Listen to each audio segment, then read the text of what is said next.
My research is about the problem of speaker diarisation.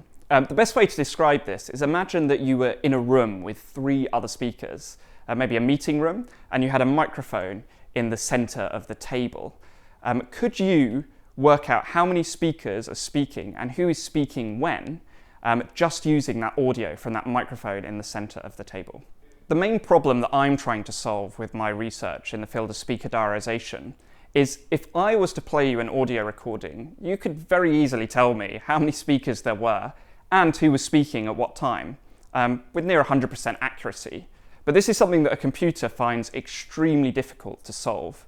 Trying to work out what bits of the recording is speech, trying to work out how many speakers there are, actually is very difficult to solve using a computer algorithm. If we were to look at one aspect of speaker diarisation, which is called segmentation. And segmentation is just when we're trying to work out the onset and the end point of every speaker. So when a speaker starts and when a speaker stops. There's actually many ways in which you can solve segmentation. The most common way today is actually to use artificial intelligence or vast amounts of data, and you basically learn patterns from that data, a bit like a human would. But there's actually another way to solve problems, which is based more on mathematics and trying to find a good solution to the problem without any training data at all, but just by understanding the problem you're trying to solve. We already know a lot about the human voice and its characteristics. We know things about its timbre or its pitch or its volume. My work focuses on, can we actually distinguish different speakers just using their pitch?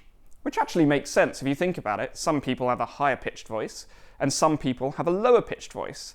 So it would make sense that you could differentiate speakers just using their pitch. Now you may be thinking, well, some speakers have a very similar pitch, so how are we able to differentiate them?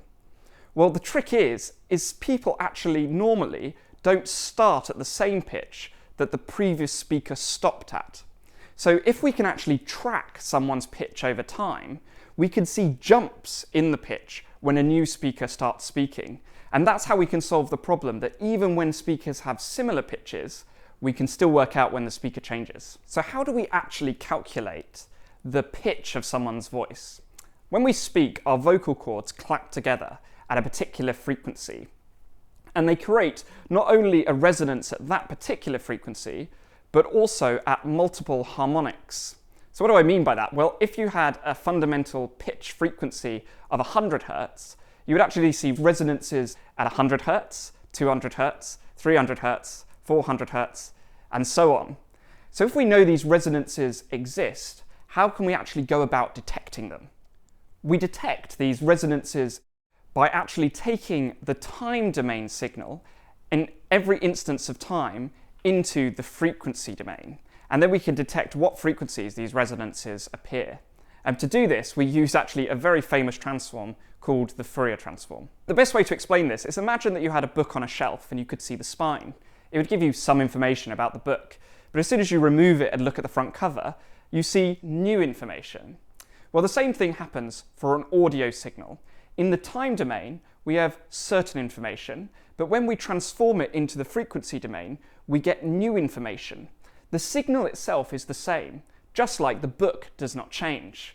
But in this new domain, in this frequency domain, we can now detect the harmonic resonances and the fundamental frequency. Now you may be asking yourself, why is all of this relevant? Well, we have more and more data, and actually speaker diarisation really helps with indexing and sorting all of that data. You can imagine that if you recorded a courtroom scene and you wanted to identify what the plaintiff said, you could easily locate that information with speaker diarisation. So the applications are actually broad and massive, and can massively improve the world we live in today.